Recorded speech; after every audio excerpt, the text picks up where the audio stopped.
इस क्लास में लोग डिस्कस करेंगे अपना नेक्स्ट टॉपिक जो है। जैसे कल मैंने बताया था कि फ्लोरोसेंट लैम्प, जिसे आप ट्यूबलाइट कहते हो आम बोलचाल की भाषा में, तो फ्लोरोसेंट लैम्प क्या होता है। तो कल हमने डिस्कस भी किया था कि फ्लोरोसेंट मटेरियल क्या होता है, फ्लोरोसेंट यूवी रेडिएशन को एब्जॉर्ब कर लेता है, वो हमने डिस्कस कर लिया था। अब देखते हैं कि कैसे काम करता है ये। ठीक है, तो उससे पहले आपको एक बात थोड़ी समझनी पड़ेगी कि जो हमारा इंडक्टर होता है, जिसे हम, आपने नाम सुना होगा इंडक्टर का। ठीक है, इंडक्टर का, जिसको आप, इसी को हम कहते हैं चोक। ट्यूबलाइट में जो चोक लगा होता है ना, आपने देखा होगा इस प्रकार का चोक होता है, ऐसे कुछ होता था, उस पर ऐसे लाइनिंग लाइनिंग पड़ी होती है, ये चोक होता है। बेसिकली चोक होता क्या है, एक प्रकार का इंडक्टर होता है। ठीक है, एक प्रकार का इंडक्टर होता है। इंडक्टेंस की प्रॉपर्टी होती है, और जिसे हम पेड़ की प्रॉपर्टी कहते हैं। कैसे कार्य करता है ये हम डिस्कस अभी कर लेते हैं। देखो होता क्या है कि जब हमारा कोई सर्किट है, मान लो, ठीक है, थोड़ा सा चौक के बारे में बताने से पहले एक बेसिक सी सर्किट को समझते हैं कि हमारे पास कोई सर्किट है। ठीक है,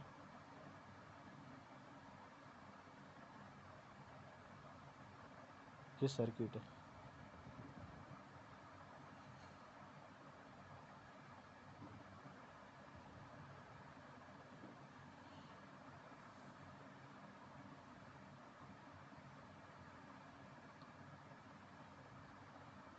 चलो, यहाँ पे हमने पावर सप्लाई दे रखी है।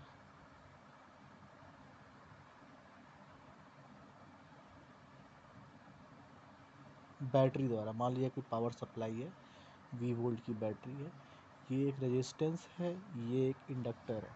ठीक है, आर हमारा रेजिस्टेंस है, सर्किट में एक आर लगा हुआ है, एक एल लगा हुआ है, और ये हमारी स्विच है बेटा। ठीक है, ये हमारा स्विच है।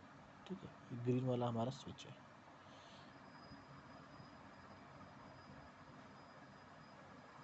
एक मिनट,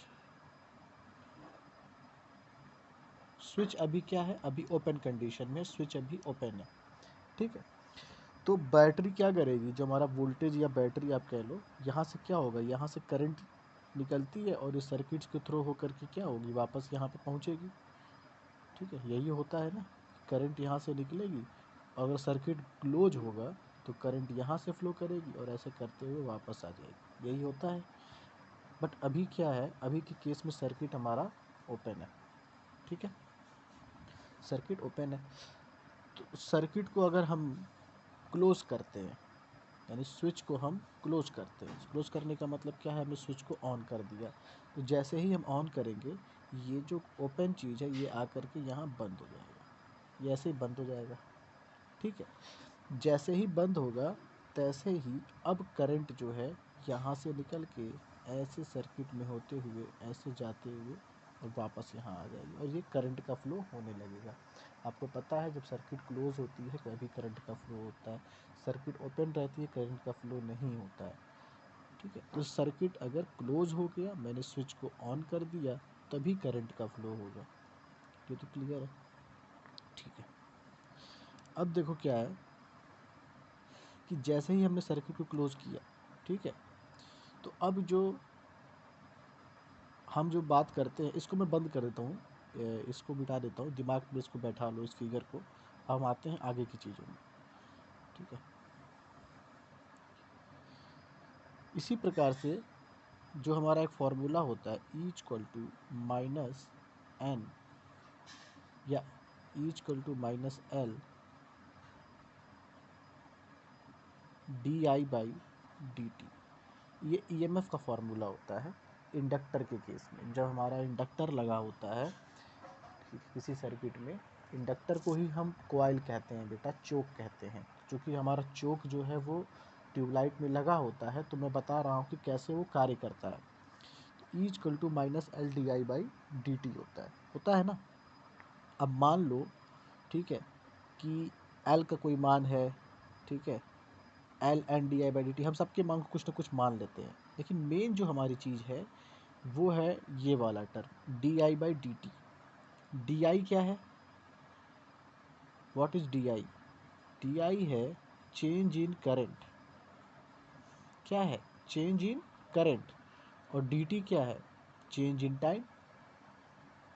ठीक है, चेंज इन करंट और चेंज इन टाइम। जैसे मान लो सर्किट में, जब सर्किट ओपन है यानी सर्किट का स्विच ऑफ है तो कोई करंट नहीं फ्लो कर रही है, हम क्या कहेंगे? करंट कितना है? 0 एम्पियर। जब सर्किट ओपन है, कोई करंट नहीं फ्लो कर रही है तो कितना करंट है? 0 एम्पियर। सर्किट मान लो ऑन हो गई, स्विच को आपने ऑन कर दिया, स्विच जैसे ही ऑन करते हो क्या होता है? करंट फ्लो करने लगता है, हमारा बल्ब जलने लगता है। तो उस समय कुछ ना कुछ करंट फ्लो करती है, 2 एम्पियर, 4 एम्पियर, 5 एम्पियर। मान लिया कि 5 एम्पियर करंट फ्लो करने लगी। ठीक है, तो चेंज इन करंट क्या हुआ? पहले 0 था, अब 5 हो गया। चेंज कितने का हुआ? 5 एम्पियर का। That is the change in current. समझ रहे हो? तो हम डी आई की जगह क्या लिख सकते हैं? डी आई की जगह लिख सकते हैं 5 ampere change in current. Example के तौर पे बता रहा हूँ, पहले करंट नहीं बह रही थी, तब स्विच हमारा ऑफ था। जैसे ही स्विच को हमने ऑन किया, करंट फ्लो करने लगा और करंट मान लिया 5 एम्पियर फ्लो कर रहा है। तो पहले 0 था, अब 5 है, टोटल चेंज हुआ 5 एम्पियर। अगर मैं टाइम की बात करूं, ठीक है, dt की बात करूं, तो स्विच को ऑन करने में कितना सेकंड लगेगा? 1 सेकंड से भी कम सेकंड लगेगा। समझ रहे हो? स्विच को सिर्फ ऑन करना है, ऑफ करना है, तो 0 तो नहीं लगेगा, 0 से कुछ लगेगा, 1 सेकंड से भी कम लगेगा, 1 मिनट से कम लगेगा, बहुत कम समय लगेगा। मान लिया कि बहुत कम समय 0.1 सेकंड लग रहा है, मान लिया, लेट एग्जाम्पल, हमने ये मान लिया है कि 0.1 सेकंड का समय लग रहा है।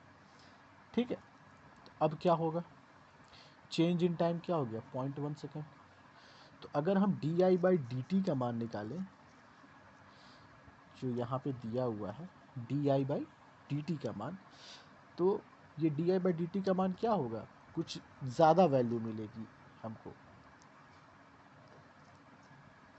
अप्रॉक्स मान लो -L 5/0.1, इसको हम कह सकते हैं 50 L। L एक कांस्टेंट है, L का मान हम कुछ भी ले सकते हैं। मान लो L का मान हमने ले लिया 1 हेनरी, 2 हेनरी, 10 हेनरी, कुछ भी ले लिया। मान लिया हमने L का मान ले लिया 1 हेनरी, तो L का मान 1 लेने पर क्या मिल जाएगा? -50। E का मान कितना मिल गया? -50 वोल्ट। ये बात समझ में आ रही है ना, कैसे E का मान हमको -50 मिला? क्या क्या हमने ले लिया था? L का मान 1 ले लिया था, ठीक है, हम कुछ भी ले सकते हैं। L का मान 2 लेंगे तो 100 हो जाएगा, L का मान 3 लेंगे तो 1500 हो जाएगा, 150 हो जाएगा।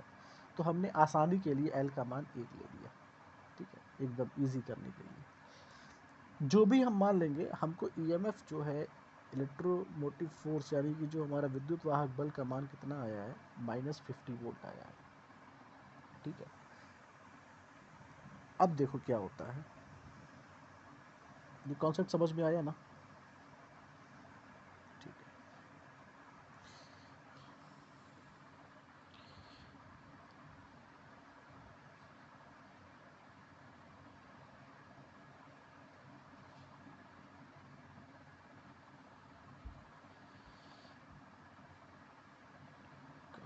चलो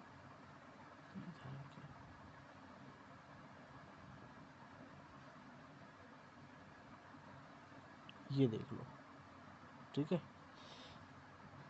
ये है।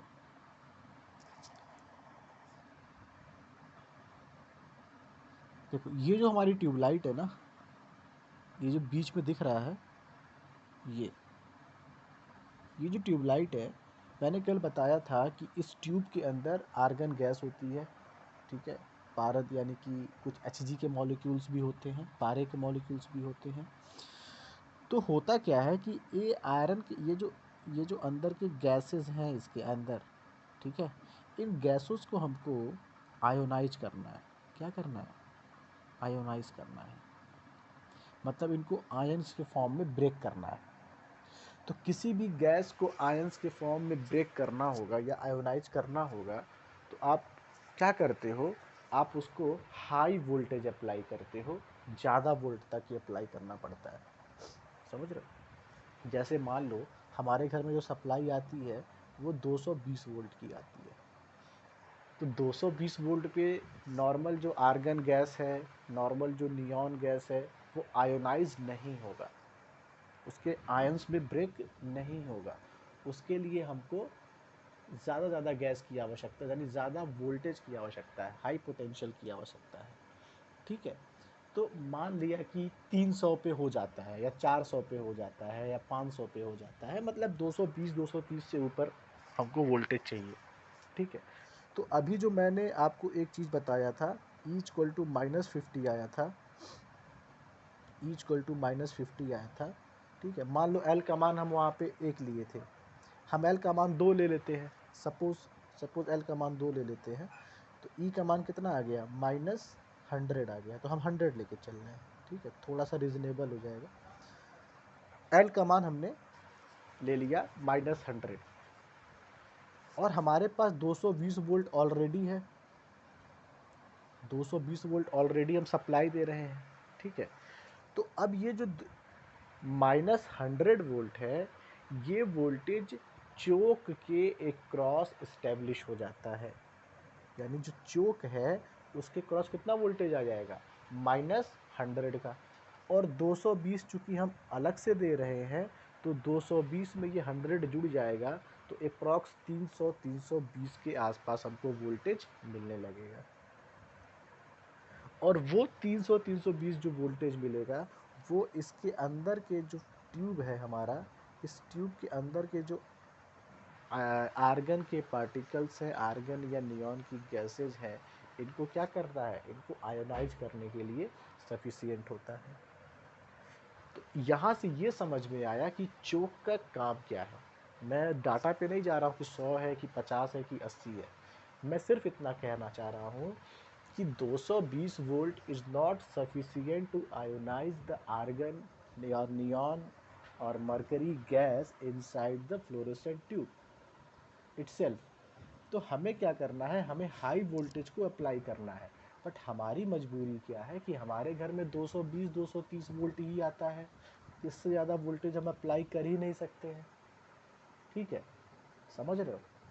तो अब हम क्या करेंगे, हम स्विच की सहायता से, अब जो मैंने स्विच बताया था एक समय के लिए, उसको मान लो कि यह हमारा स्टार्टर है। जो मैंने स्विच बनाया था एक समय के लिए मान लो कि वो क्या है, हमारा स्टार्टर है जो ट्यूबलाइट में लगा होता है। और एक समय के लिए जो हमने इंडक्टर बनाया था वो हमारा क्या है, चोक है। मैं फिर से बना देता हूँ, समझ लेना यहाँ पे।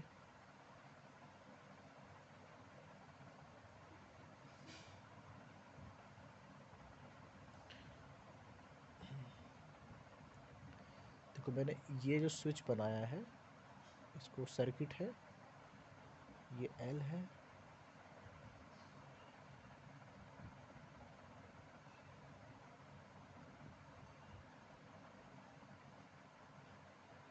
ठीक है, ये हमारा स्विच है, ये हमने इसको सर्किट का रेजिस्टेंस है, ये इंडक्टेंस है, और ये हमारा वोल्टेज है। अब जो हमारा मैंने बताया स्विच है, एक समय के लिए यह एज्यूम करो कि ये हमारा स्विच क्या है, ये हमारा स्टार्टर है, और एल क्या है, हमारा चोक है। तो काम समझ में, थोड़ा सा समझ में आया होगा कि स्विच और स्टार्टर का क्या रोल है। ठीक है, स्विच और स्टार्टर का क्या रोल है। जब स्विच हमारी ओपन है और जब स्विच हमारी क्लोज हो रही है, पहले स्विच क्या है, ओपन है, जब स्विच क्लोज हो रही है तो सर्किट में करंट फ्लो कर रहा है, और इस इंडक्टर के क्रॉस, अगर मैं इसको पॉजिटिव मानूं इस बैटरी को और ये नेगेटिव मानूं, ठीक है, तो अब क्या होगा, यहाँ पॉजिटिव होगा, यहाँ नेगेटिव होगा और यहाँ पॉजिटिव होगा, यानी कि E इक्वल टू माइनस होता है ना, ये हमने फार्मूला क्या देखा, E इक्वल टू -100 था, आपने पढ़ा ना, इक्वल टू -L/di/dt। तो माइनस का मतलब क्या होता है, आपने पढ़ा भी होगा लेंज लॉ के हिसाब से, माइनस का मतलब ये होता है कि जो भी करंट उसको सप्लाई की जा रही है हमारे चोक को, उस करंट के अपोजिट डायरेक्शन में ये करंट का फ्लो कराएगा। ये इसका मतलब ये भी कह सकते हो, जो पोटेंशियल, जो वोल्टेज इसको पहले दिया गया है, इसके अपोजिट ये वोल्टेज लगेगा। माइनस का मतलब ये है। तो पहले वोल्टेज कितना दिया गया था, इस सप्लाई से हमने 220 वोल्ट दिया था, ठीक है। बट हमने देखा कि -110 यहाँ पे प्रोड्यूस हो गया, -110। तो ये 220 और -110 क्या होगा, आपस में ऐड ऑन हो जाएंगे, जुड़ जाएंगे, क्योंकि माइनस सिग्नेचर जो होता है इसी को कंपनसेट करने के लिए होता है। तो जैसे ही अब हमारा टोटल वोल्टेज का मान क्या हो गया, बढ़ गया। और जब ज़्यादा वोल्टेज का मान बढ़ेगा तो यही क्या होगा, हमारा जो फ्लोरोसेंट ट्यूब है, ये जो हमारा इसके अंदर ट्यूब है, ठीक है, ये जो हमारा ट्यूब है इसमें भरी होती है आर्गन गैस। इस आर्गन गैस को आयोनाइज करेगा, और आयोनाइज करने के बाद जब गैसेस आयोनाइज हो जाती है, इसका मतलब क्या हुआ, आयंस का फ्लो होने लगा। आयंस मतलब क्या, इलेक्ट्रॉन का फ्लो होने लगा। इलेक्ट्रॉन का फ्लो होने का मतलब क्या है, करंट का प्रवाह होने लगा, यानी कि धारा हमारी बहने लगेगी। और जब करंट फ्लो करने लगेगी, इसका मतलब हमारा जो भी अंदर की जो मरकरी है वो क्या होगा, उससे अल्ट्रावायलेट रेडिएशन होगा, मैंने कल बताया था।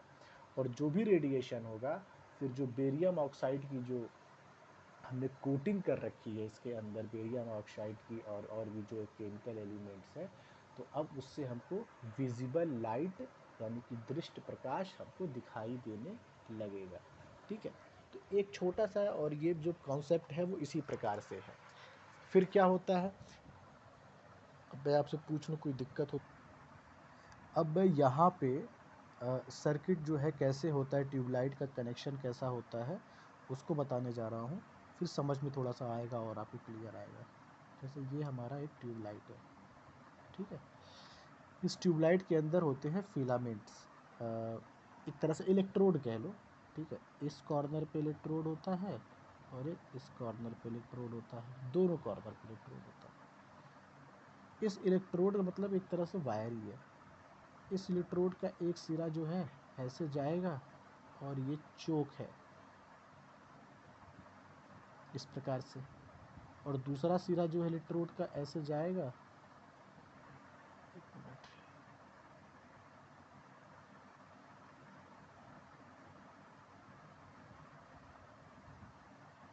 ऐसे जाएगा, ठीक है। और आकर के दूसरे वाले इलेक्ट्रोड के सिरे से टच हो जाएगा, और नीचे वाला सिरा जो है ऐसे निकल के आएगा, और ऐसे चल के ऐसे आएगा। ये हमने मान लो plus minus voltage supply 220 volt दे रखा है, ठीक है। और करंट हमारी 5 एम्पियर फ्लो कर रही है। चलिए हमारे सर्किट में 4 एम्पियर, 5 एम्पियर, 8 एम्पियर, 10 एम्पियर से ज़्यादा करंट नहीं। मैंने कल बता चुका हूँ कि करंट ज़्यादा फ्लो होने का मतलब है सर्किट में हानियाँ होना, लॉसेज होना। तो करंट का मान हमेशा कम ही होता है। तो मान लिया 5 एम्पियर करंट है। ये पूरा का पूरा, ये हमारा स्विच है, ये हमारा इंडक्टर है। जो सर्किट मैंने बताई थी उसी से कोरिलेट करना इस चीज़ को, ठीक है। अभी क्या है, अभी मान लो करंट क्या है, यहाँ से निकलेगी, ठीक है। और करंट ऐसे होते हुए जाएगी, ऐसे, और ऐसे होते हुए जाएगी, ऐसे ऐसे ऐसे ऐसे। अरे देखा कि सर्किट तो ओपन नहीं है, सॉरी सर्किट तो क्लोज नहीं है, ओपन है। तो करंट आगे बहेगी क्या, नहीं बहेगी, करंट पूरा फ्लो नहीं होगा। ये तो क्लियर है, करंट फ्लो नहीं होगा, ठीक है। और जब करंट फ्लो नहीं होगा, सर्किट हमारी ओपन कंडीशन में है, ठीक है। तो अभी जो मैंने आपको केस बताया था, उसमें मैंने क्या कहा था कि जब सर्किट क्लोज होती है, जब सर्किट ओपन होती है, यानी ऑन ऑफ कंडीशन जब भी होता है, तो क्या होता है, हमारा जो वोल्टेज है वो जैसे 220 वोल्ट यहाँ पे है। अब करंट क्या होगा, वोल्टेज क्या होगा, यहाँ पे मान लिया कि 100 वोल्ट यहाँ पे भी इंट्रोड्यूस हो गया, जो मैंने बताया था -100 वोल्ट। कहाँ पे, इंडक्टर के क्रॉस, समझ रहे हो, इंडक्टर के क्रॉस हो गया। अब ये जो स्विच बना हुआ है, ये जो स्विच होता है ये भी दो प्रकार का होता है, एक होता है मेटेलिक रॉड का बना होता है, एक होता है आर्क वाला होता है, कई दोनों प्रकार का, दोनों का काम कुछ नहीं है, दोनों का काम सिमिलर ही है। देखो होता क्या है ना कि ये जो स्विच है, इस स्विच का भी जो कांटेक्ट होता है इसके अंदर भी गैसेस भरी होती है, इसके अंदर क्या होती है, गैसेस भरी होती है इस स्विच के अंदर, स्विच जो बना होता है, और वो गैसेस वही neon argon, neon gas generally भरी जाती है, ठीक है, नियॉन गैस भरी जाती है। नियॉन कैसी गैस है, इनर्ट गैस है, आर्गन कैसी है, इनर्ट गैस है। क्या होगा कि जैसे ही करंट का मान, वोल्टेज का मान बढ़ता है, आप समझ रहे हो, अभी क्या है, वोल्टेज 220 था, 100 हो गया, यानी 300 वोल्टेज 330 हो गया। मान लो अगर अब 100 का मान यहाँ पे 400 होता तो ये 650 600 हो जाता। अभी तो मैंने कम लेके चल रहा हूँ, ये मान बहुत ज़्यादा होता है, ये 800 वोल्टेज 700 वोल्टेज तक हो जाता है, ठीक है, बट ठीक है, जो एग्जांपल ले लिया वही सही है। तो जैसे ही वोल्टेज का मान बढ़ेगा, वोल्टेज क्या करता है कि आयोनाइजेशन, यानी कि जो भी नियॉन के मॉलिक्यूल्स होंगे उनको आयोनाइज करेगा। क्या करेगा, उनको आयोनाइज करेगा। आयोनाइज करने का मतलब क्या है कि यहाँ जो इस स्विच के अंदर नियॉन के पार्टिकल्स हैं, जैसे ही आयोनाइज होंगे, क्योंकि इनको हाई वोल्टेज मिल रहा है, तो क्या होगा कि यहाँ पे एक चमक, यानी कि ग्लो जिसे आप कहते हो, चमक यहाँ पे उत्पन्न होने लगेगा, यहाँ पे चमक उत्पन्न, क्योंकि आयंस क्या है, आयंस एक तरह से, जब आयंस पे जब कोई मॉलिक्यूल्स आयंस में ब्रेक होता है तो क्या होता है, कहीं ना कहीं ग्लो उत्पन्न होता है, चमक उत्पन्न होती है, ठीक है। और चमक उत्पन्न होने का मतलब क्या हुआ कि एक तरीके से जो है वो अब ये स्विच जो है इससे कांटेक्ट में आ गया, आयंस के फॉर्म में, गैसेस के फॉर्म में कांटेक्ट में आ गया, ठीक है। जैसे ही कांटेक्ट में आया, अब सर्किट क्या हो गई, शॉर्ट सर्किट हो गई, ये सर्किट क्या हो गया, क्लोज हो गया, शॉर्ट सर्किट हो गया। अब करंट आसानी से फिर ऐसे बहेगी और बहते हुए जाएगी, यहाँ से होते हुए ऐसे फिर वापस चली जाएगी, ठीक है। आपने देखा होगा ना, जब हम स्टार्टर को लगाते हैं, स्टार्टर जो है पहले वो ब्लिंक करता है, ठीक है, इसको हम बोलते हैं देहाती अपने बाल से भूक भाई कहते हैं ना, ब्लिंक करता है। ब्लिंकिंग मतलब क्या हुआ कि हल्का हल्का उसके अंदर आयोनाइजेशन का प्रोसेस स्टार्ट होता है।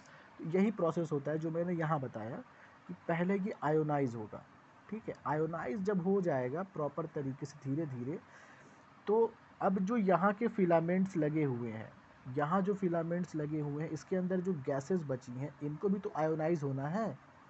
अब तक तो इनको पूरी करंट मिल ही नहीं रही थी, तो अब क्या होगा कि अब इनको प्रॉपर जब करंट मिलेगी तो कुछ पार्ट ये आयोनाइज करेगा, कुछ पार्ट ये आयोनाइज करेगा, तो जो इसके अंदर भरी हुई आर्गन गैस है, मरकरी गैस है, ये भी क्या होंगी, आयोनाइज हो जाएंगी।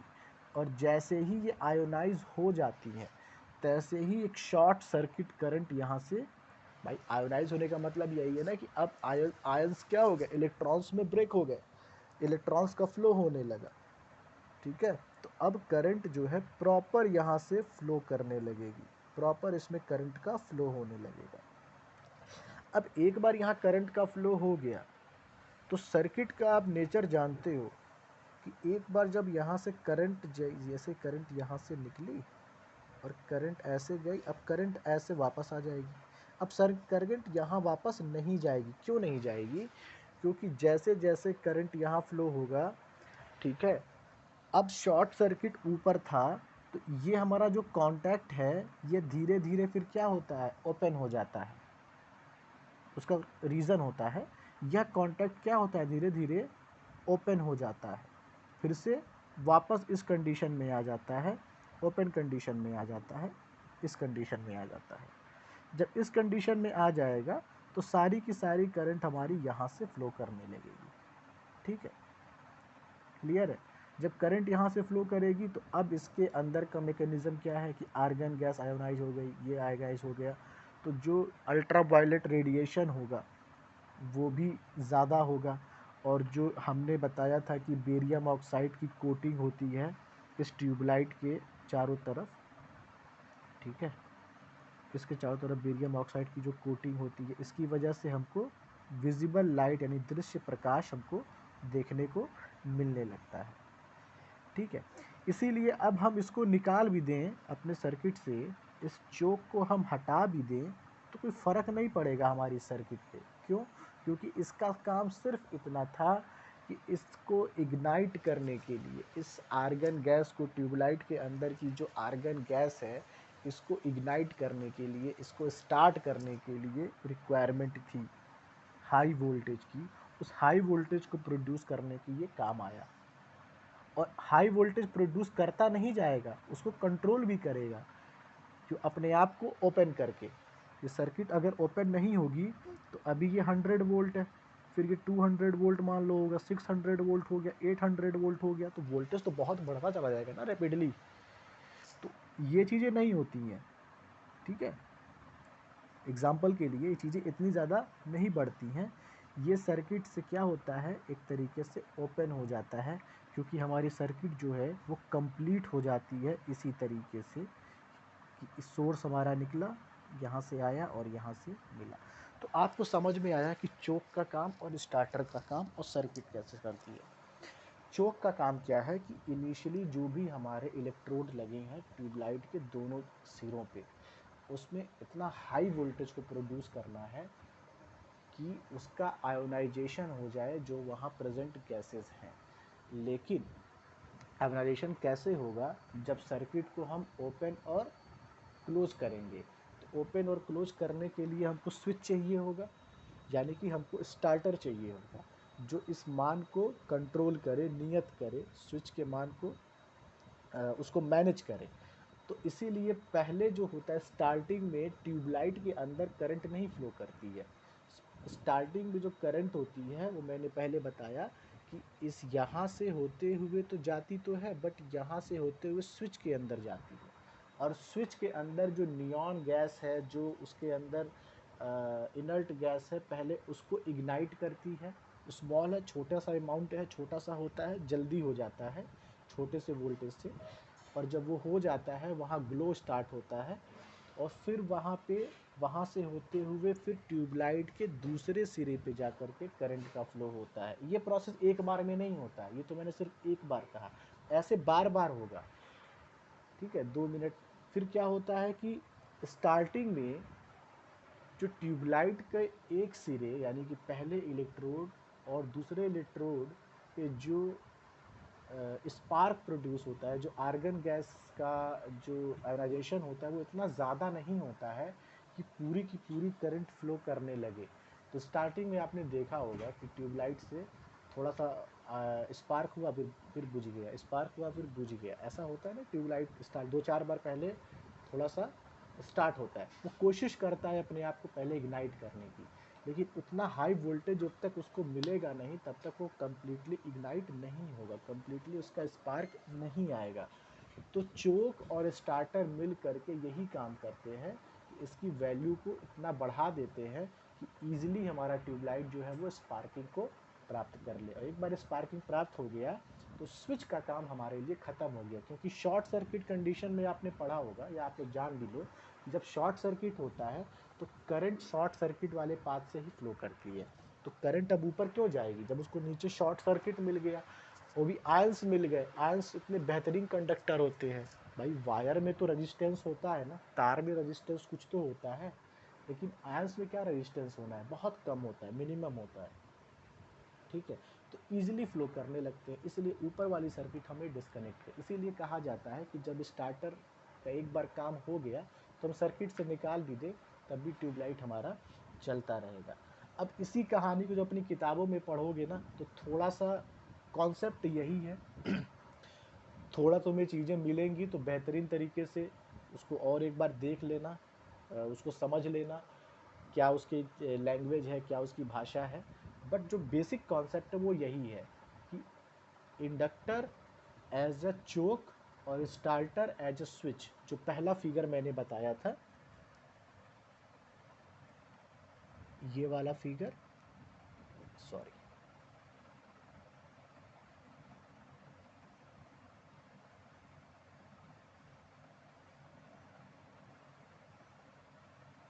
इसको ध्यान में रखोगे तो काम तुम्हारा इजीली हो जाएगा। ये आपका स्विच हो गया, ये आपका आर हो गया, ये आपका इंडक्टर हो गया, ये आपका सप्लाई वोल्टेज हो गया, प्लस माइनस माइनस। ठीक है, तो आप यही इमेजिन करके चलना कि ये हमारा स्टार्टर है और ये हमारा चोक है। तो स्टार्टर और चोक जब ऑन ऑफ कंडीशन होगी तभी यहाँ पे विद्युत वाहक बल उत्पन्न होगा ई, और ई का मान जब बढ़ता जाएगा तो यह ई और वी दोनों ऐड होकर के वोल्टेज का मान बढ़ाएंगे और यही वोल्टेज का मान बढ़ेगा। एक बार इसको देख लेना, फिर अगले लेक्चर में हम लोग कुछ नए तरह का लैंप जो है वो डिस्कस करेंगे। ठीक है, चलो ओके।